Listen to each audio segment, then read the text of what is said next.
കളിച്ചിട്ട് മകൻ മടങ്ങി വന്നപ്പോൾ കാലിൽ നീരുണ്ടായിരുന്നു. അത് വെറും ഒരു ഉളുക്കാണെന്ന് മാത്രം കരുതി വെറുതെ വിട്ടു. എന്നാൽ പിന്നീട് സംഭവിച്ചതാവട്ടെ മരണവും. കാലിൽ കണ്ട നീര് കളിക്കുന്നതിനിടെ ഉളുക്കുണ്ടായി സംഭവിച്ചതെന്ന് കരുതി ചികിത്സ തേടാതിരുന്നതിനെ തുടർന്ന് 6ാം ക്ലാസ് വിദ്യാർത്ഥി മരിച്ചു. മഞ്ജുമല ആറ്റോരത്തെ പരേതരായ അയ്യപ്പന്റെയും സീതയുടെയും മകൻ സൂര്യ എന്ന 11 വയസ്സുകാരാണ് മരിച്ചത്. പോസ്റ്റ്മോർട്ടത്തിൽ കുട്ടിക്ക് പാമ്പുകടിയേറ്റതായി കണ്ടെത്തി. വണ്ടിപ്പെരിയാർ ഗവൺമെന്റ് UP സ്കൂളിലെ 6ാം ക്ലാസ് വിദ്യാർത്ഥിയാണ് സൂര്യ.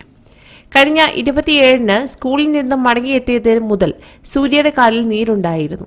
അടുത്ത ദിവസങ്ങളിൽ സ്കൂളിൽ പോകാതെ വീട്ടിൽ വിശ്രമിച്ചു. ഇതിനിടെ തിരുമു ചികിത്സയും നടത്തി. ഞായറാഴ്ച രാവിലെ ശരീരമാസകലം നീര് ബാധിച്ചതിനെ തുടർന്ന് വണ്ടിപ്പെരിയാർ ഗവൺമെന്റ് ആശുപത്രിയിൽ എത്തിച്ചു.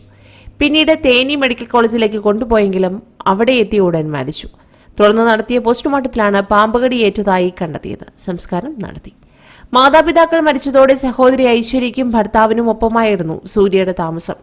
പഠനത്തിലും പാഠ്യേതര വിഷയങ്ങളിലും ഒരുപോലെ മിടുക്കനായിരുന്നുവെന്ന് അധ്യാപകർ പറയുന്നു. അധ്യാപകരുടെയും സഹപാഠികളുടെയും പ്രിയങ്കരനായിരുന്നു. പ്രവൃത്തി പരിചയമേളയിൽ A ഗ്രേഡ് നേടി ശ്രദ്ധ പിടിച്ചുപറ്റിയിരുന്നു. കൂടുതൽ വാർത്തകൾക്കായി ഈ ചാനൽ സബ്സ്ക്രൈബ് ചെയ്യുക.